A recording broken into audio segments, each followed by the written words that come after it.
두 번째 순서 여기까지고요. 이어서 세 번째로 넘어갑니다.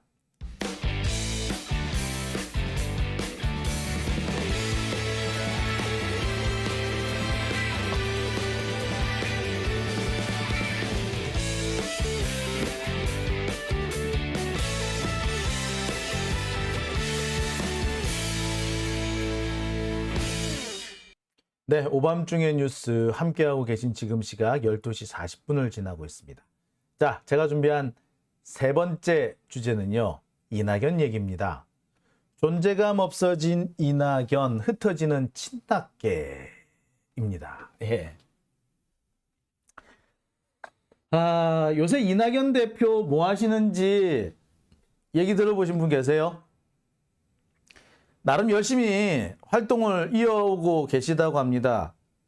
광주 쪽에서, 호남 쪽에서 이렇게 강연을 하시다가 부산에서도 한번 하시고 대구에도 한번 가신 모양이더라고요. 그리고 영남권을 좀 돌다가 이제는 서울에도 와서 좀 강연을 한 모양입니다. 근데 호남에서 강연할 때까지는 꽤 주목을 받았어요. 그런데 부산으로 가서 강연할 때는 그닥 주목을 받지 못했습니다. 원래 부산에서 강연할 때 친낙계 주요 인사들이 대거 결집할 것이다 라는 그런 예상도 있었는데 거의 안 왔어요. 엊그저께는요, 프레스센터, 서울 프레스센터에서 강연을 했습니다. 근데 이 사진이 참 안 나왔다, 그죠? 자, 사진을 기자가 찍은 것이 아니라 아마추어가 대충 찍은 것 같아요. 그죠? 그래서 이걸 보도자료를 합시고 뿌린 것 같은데, 그래서 이런 사진이 쓰인 것 같아요.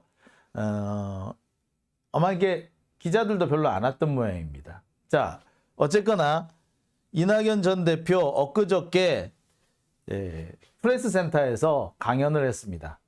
지금 이낙연 전 대표의 이런 행보를 보고 언론에서는 강연 정치라고 얘기를 합니다. 서울에서 한 강연은요, 뭐 신지식인 그룹인가? 뭐 이런 데서 초청한 거라고 합니다. 지난달부터 이렇게 강연 정치 계속하고 있습니다. 6월 달에 귀국한 다음에 한동안은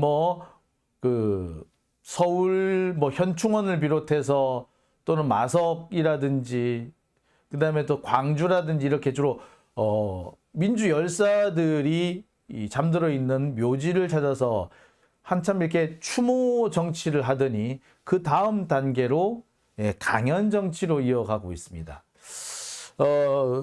미국에 있을 때도 이렇게 여기저기 미국 시내 미국 각지를 돌아다니면서 강연 정치를 했다고 하죠. 근데 이제 그렇게 보자면은 이 이낙연의 강연 정치는 어떻게 보자면 연장선상에 있는 거다. 미국에서 한 활동의 연장선상에 있는 거다라고 볼 수도 있을 것 같습니다. 자, 그런데 참 분위기가 많이 달라졌어요. 그렇죠? 이낙연이 미국에서 강연했을 때는요, 그 미국에서 강연을 했다라는 소식이 되게 많이 번졌습니다. 그죠? 독일에서 강연했을 때도 많이 알려졌었어요. 보도도 많이 됐을 뿐만 아니라 관심거리가 됐었죠. 많은 사람의 관심을 끌었었습니다. 그런데 지금은 어떻습니까? 이낙연 이 사람 지금 강연하고 다닌다는 거 여러분 아셨어요? 일부러 찾아봐야만 알 수 있어요. 언론 보도는 꽤 여러 군데 나왔긴 했는데 관심도가 뚝 떨어져 있습니다. 하나보지 뭐 라는 그런 반응조차도 지금 보이고 있는 정도입니다. 자, 원래대로 하자면 지금쯤 이낙연은요, 민주당 당권을 장악하겠다라고 설치고 있어야 될 단계입니다. 원래 계획대로 하자면 지난 8월쯤에 검찰이 이재명 대표를 강제 소환하고 뒤이어서 구속영장을 치고 그러면은 친낙계가 이재명을 막 흔들고 자, 그 대안으로서 이낙연이 탁 등장하는 이런 시스템을 생각을 했던 거예요.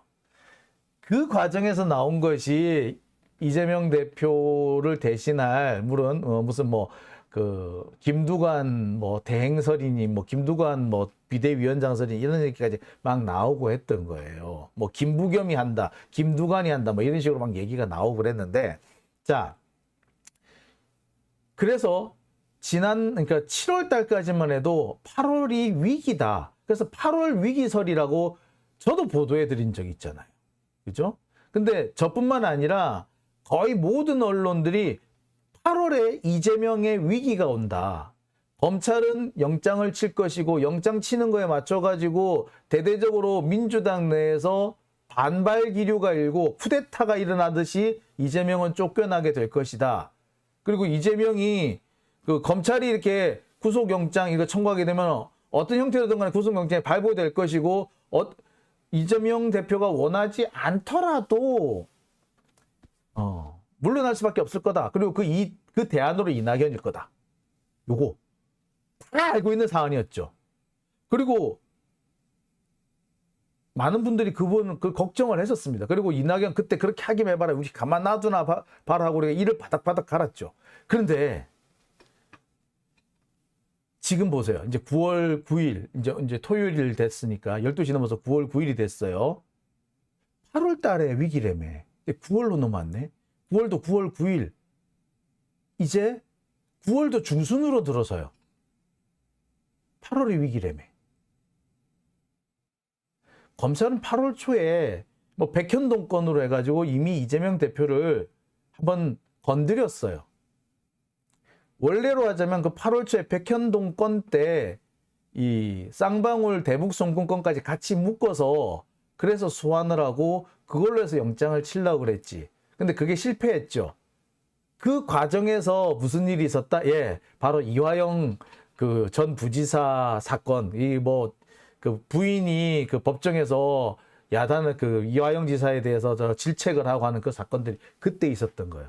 그러고 보면요, 우리 이화영 부지사 부인 그 백정화 씨인가요? 그분 역할이 정말 컸어요. 그분 아니었으면 8월 초에 진짜 그 이화영 이화영 부지사가 검찰에서 했던 그 조작된 진술이 법정에 공개되고 그거를 근거로 삼아가지고 검찰은 이재명 대표 영장 쳤어. 그래서 8월 달에 이제 8월 위기가 왔을 겁니다. 이재명 대표 우리가 신변을 보장을 할 수 없는, 장담할 수 없는 그런 상황이었을 거예요. 근데 그 위기를 사실 누구 때문에 넘어왔다? 예, 그 백정화 씨, 그 이화영 부지사 부인, 큰 역할을 한 겁니다.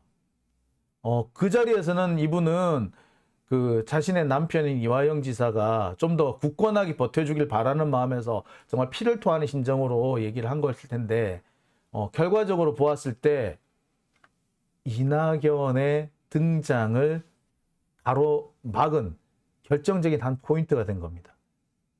이유는 바로 그 백정화 씨의 이런 그 질책이 검찰의 그 의도를 붕괴시킨 거죠. 결국 시간은 한 달여 정도 더 흘렀고 이화영 지사는 다시 내가 그때 실수했다. 내가 검찰의 압박에 속아서 허위 진술을 했다라고 다시 입장을 정정했죠.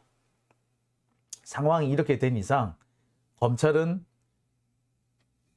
이화영 지사가 이렇게 진술을 바꾼 이상 검찰은 이재명 대표에 대해서 영장 못 칩니다. 치더라도 받아들여질 가능성 거의 없다고 해도 과언 아니에요. 자, 그러니까 한쪽에서는 누가? 이낙연이 낙동강 오리알이 된 거예요.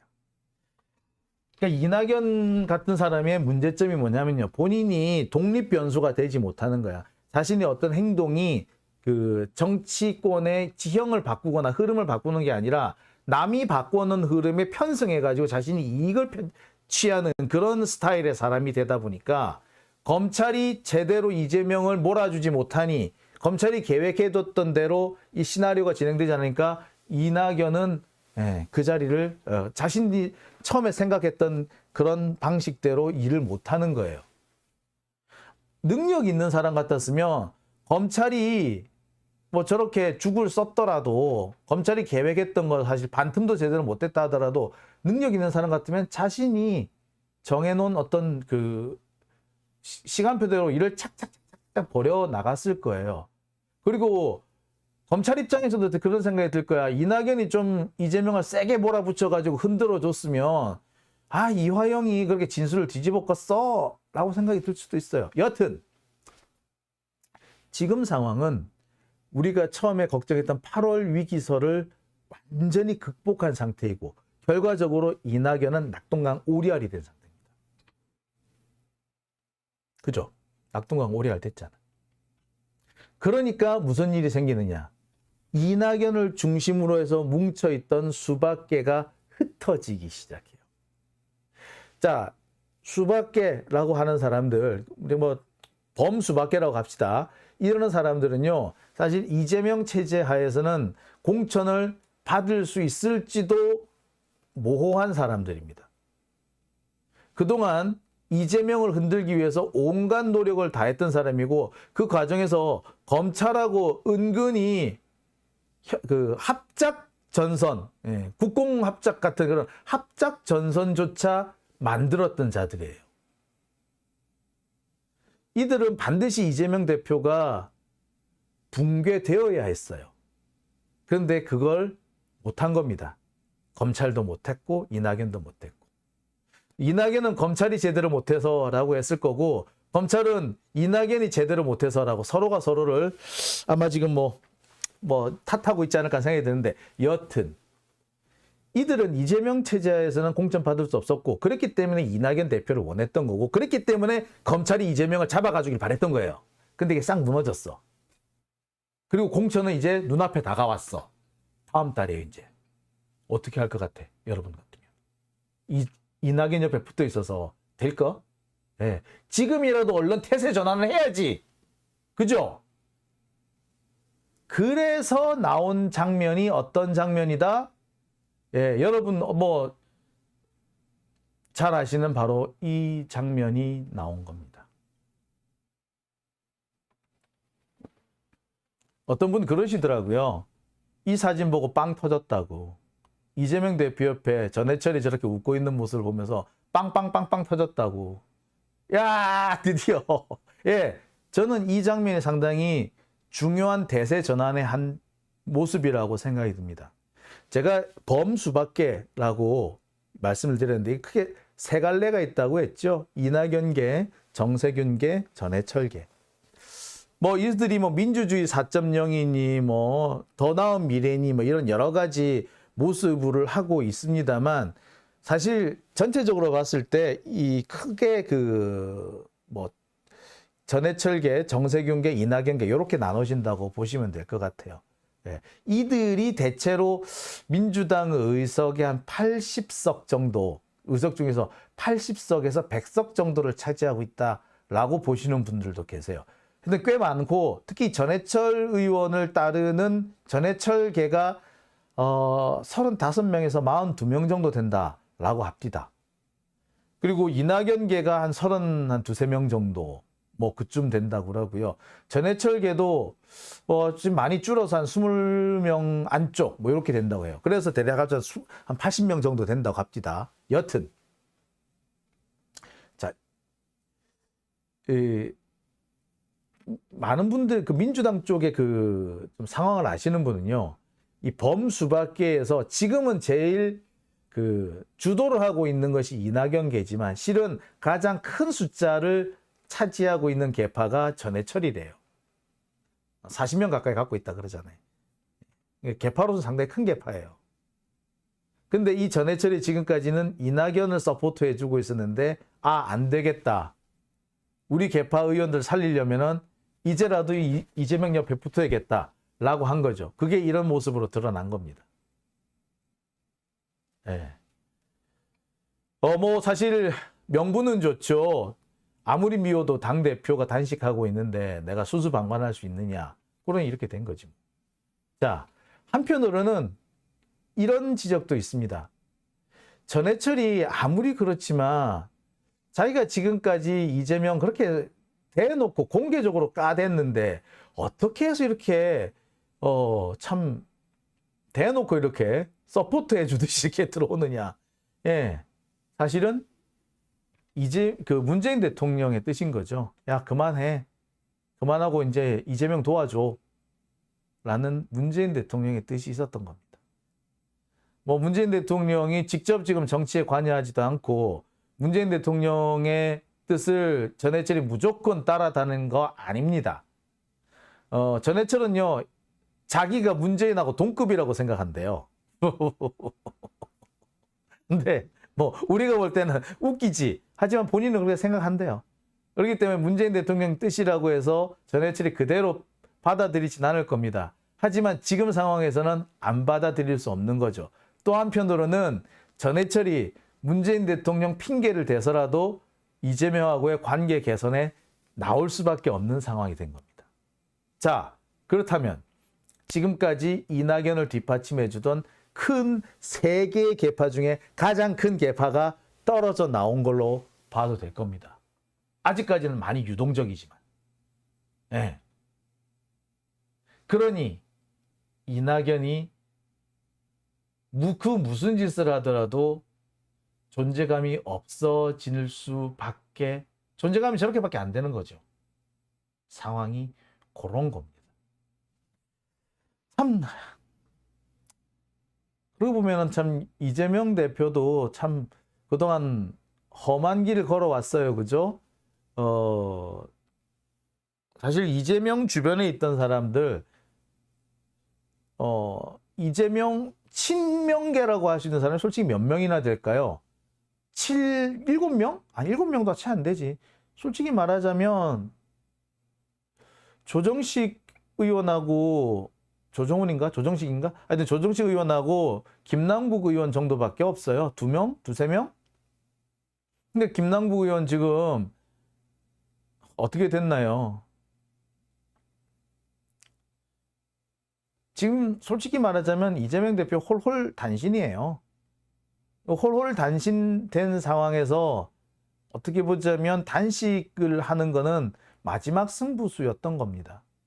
검찰의 이 거센 공세를 뚫고 나가면서 동시에 끊임없이 괴롭히고 있는 당내 여러 세력들, 특히 수박들을 분열시키고 돌파하는 방법으로는 사실 단식이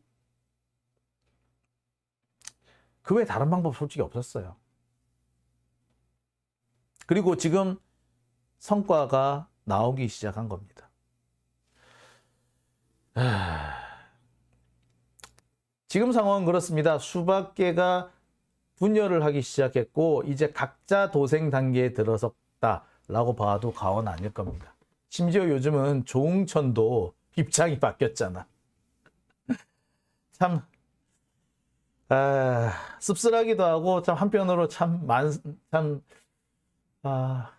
안타깝기도 하고요. 이제 와서 생각해보니 참 한숨이 나오기도 하고 그렇습니다. 하지만 이제 상황이 크게 바뀌었다. 우리는 고비를 넘어왔다. 이제 마지막 위기가 있긴 하죠. 바로 내일 이후 펼쳐질 검찰의 이 영장 전국일 겁니다.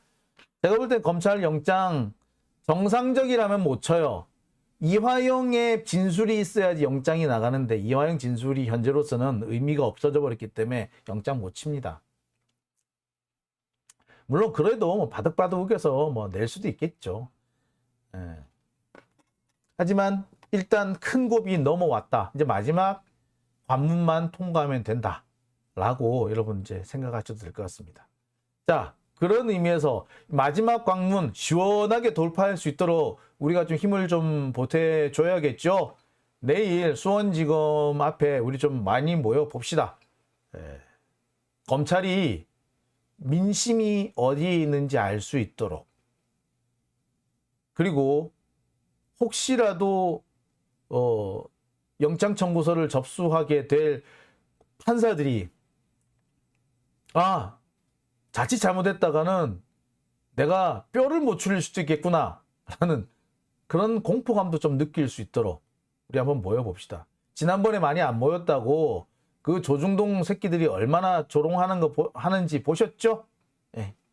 내일은 우리 한번 모여봅시다. 자, 오밤중의 뉴스. 오늘은 제가 여기서 마치겠습니다. 저는요, 내일 저녁에 또 여러분들 찾아뵙겠습니다. 오늘 함께 해주셔서 정말 감사합니다. 후원해주신 분들이 꽤 많이 계셨는데, 마지막에 또 해주신 분이 계셨는데, 지금 또, 아이고, 예. 또 이게, 예. 사라져서 안 보이네요. 자, 후원해주신 분 소개